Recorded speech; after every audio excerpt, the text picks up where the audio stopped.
Donc, Mondher Ayadi, je suis un docteur ingénieur de l'université Pierre-Marie Curie.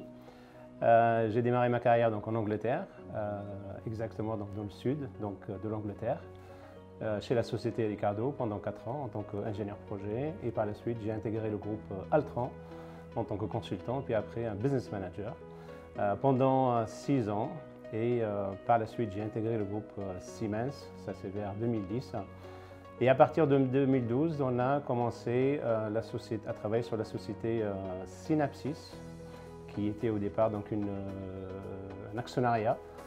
On a créé donc la société française qui s'appelle Synapsys Technologies et jusqu'à 2018, là où effectivement le groupe GFI a racheté donc les parts donc, de Synapsys et nous, on a gagné notre autonomie en tant que société indépendante en France.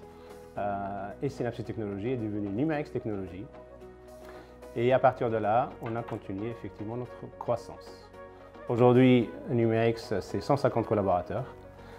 C'est une présence internationale, donc le siège il est basé sur la région parisienne, avec un établissement secondaire sur la Normandie, et aussi on a créé notre filiale tunisienne depuis 2018.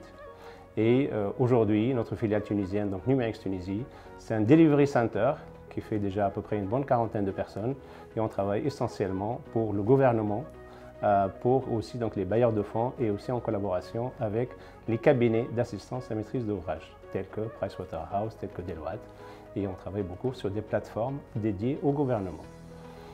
Qu'est-ce qu'on fait? Donc globalement, donc, Numerix, c'est 4 corps de métier.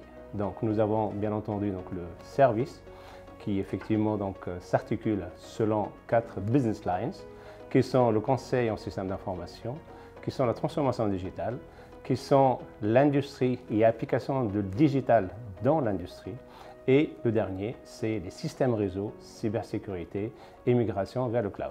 Ça c'est un peu les 4 métiers. Aujourd'hui Numerix se positionne aussi en tant qu'organisme de formation avec la branche Numerix Université qui est agréée en France, datadocké en France et aussi agréée en Tunisie. Numerix aussi, c'est aussi un laboratoire, donc Numerix Lab, qui gère des projets de recherche et développement. Et aujourd'hui, donc le projet de recherche phare, c'est un firewall, un pare-feu nouvelle génération, sur lequel on travaille depuis 2015 et breveté avec une nouvelle technologie. Et le dernier, c'est la cybersécurité. La cybersécurité, donc aujourd'hui, c'est un enjeu majeur pour notre positionnement, que ce soit en France ou en Tunisie. Numerix, aujourd'hui, donc, elle est bien implantée dans l'écosystème, que ce soit en France ou en Tunisie. En France, on est adhérent à la French Tech Paris-Saclay. On est aussi membre du pôle de compétitivité systématique. Et bien entendu, en Tunisie, on est aussi adhérent et actif au sein du Smart Tunisien. Donc la Tunisie pour nous, c'est un potentiel très important, bien entendu effectivement donc un vivier de compétences et de talents très important et très intéressant. Il nous a permis effectivement donc de croître assez rapidement. Il faut dire que nous, depuis 2017, on fait une croissance à 2 chiffres. 2017-2018, on a fait 100% de croissance. 2018-2019, on a fait 50% de croissance. Et au passage de la crise, donc on a quand même résilié et on a gardé notre chiffre d'affaires 2019. Cette année, on repart à la croissance. Tout ça pour dire, c'est en grande partie grâce aux compétences tunisiennes qui sont présentes en Tunisie, mais aussi présentes en France et effectivement qui nous accompagnent dans notre développement. Et quand je dis des compétences, ce sont des compétences multisectorielles, multi-technologies, donc notamment dans le digital, notamment dans la cybersécurité, notamment dans le réseau, mais aussi au niveau du management. Donc aujourd'hui, notre comité de direction comporte à peu près 40% de nationalité tunisienne au sein de la société Numerix, à part les compétences bien entendu françaises. Donc aujourd'hui, ça c'est un atout pour nous qui est très important, il est indéniable. Et aujourd'hui, on va continuer un peu dans cette stratégie de mobilité entre la Tunisie et la France, mais aussi utiliser les compétences tunisiennes aussi en Tunisie pour nos affaires en Tunisie et à destination de l'Afrique aussi. Le deuxième atout, c'est bien entendu c'est la proximité avec l'Europe. Et donc aujourd'hui, on dit qu'on essaie d'être actif entre les 2 rives de la Méditerranée. Bien entendu, donc aujourd'hui, on a quand même beaucoup d'opportunités en Europe, essentiellement en France. Et aujourd'hui, on aspire aussi, à travers la Tunisie, à attaquer le marché africain et avoir effectivement donc la Tunisie comme étant un hub numérique pour des marchés tels que le marché libyen, tel que aussi donc le marché dans l'Afrique subsaharienne. Bien entendu, pas mal de cabinets aussi d'assistance à maîtrise d'ouvrage sont bien installés aussi en Tunisie. Des bailleurs de fonds aussi, donc ils sont installés en Tunisie. Et aujourd'hui, pour nous, ça c'est effectivement un atout très important pour qu'on puisse aussi avoir accès au financement des projets qui sont destinés au gouvernement. Le climat des affaires en Tunisie, il est dynamique. Bien entendu, la crise Covid est passée par là, elle est toujours.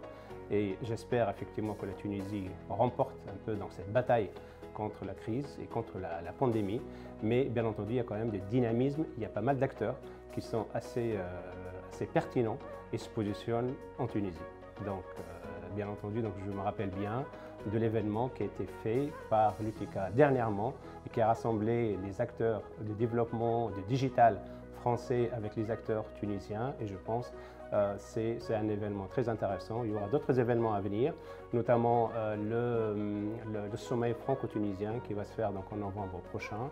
Et je crois, là, ça fait partie du dynamisme un peu donc, en Tunisie. Et je souligne ce point-là, malgré la crise que la Tunisie passe actuellement. Aujourd'hui, je pense qu'on devrait tous être solidaires un peu donc de cette initiative, que ce soit l'initiative de Smart Tunisia, qui essaie de rassembler un peu donc les acteurs du numérique en Tunisie.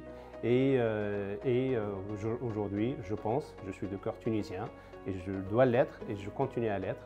Et bien entendu, donc on va quand même continuer à supporter ce climat d'affaires en Tunisie.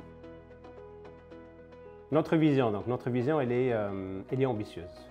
Déjà pour Numerix, nous, on va continuer donc à faire la croissance, que ce soit la croissance organique ou la croissance externe. Bien entendu, nos implantations, donc on a commencé par la Normandie, bien entendu donc les autres régions de France, bien entendu l'Europe, bien entendu aussi potentiellement les États-Unis. Donc ça c'est clair et net, c'est notre vision à long terme pour continuer à faire notre croissance, que ce soit sur le marché européen, américain ou africain. C'est la vision pour Numerix. Bien entendu aussi, l'innovation, c'est un axe majeur de notre positionnement. Donc notre développement sur la partie cybersécurité va continuer avec les produits, avec les solutions qu'on va proposer, avec nos activités sur tout ce qui est Security Operations Center, sur le firewall. Tout ça, ce sont des éléments très importants. L'application de la cybersécurité à l'industrie, donc c'est aussi un enjeu majeur pour nous. Donc bien entendu, tout ça contribue au développement du numérique, que ce soit organique ou potentiellement croissance externe.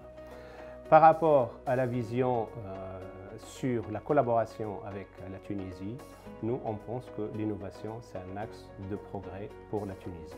C'est pour ça que j'ai porté, pas si longtemps que ça, un projet qui s'appelle Technology Innovation Center, TIC, qui pourra être effectivement une agglomération d'activités, de développement, de recherche et développement entre les entreprises françaises et les entreprises tunisiennes.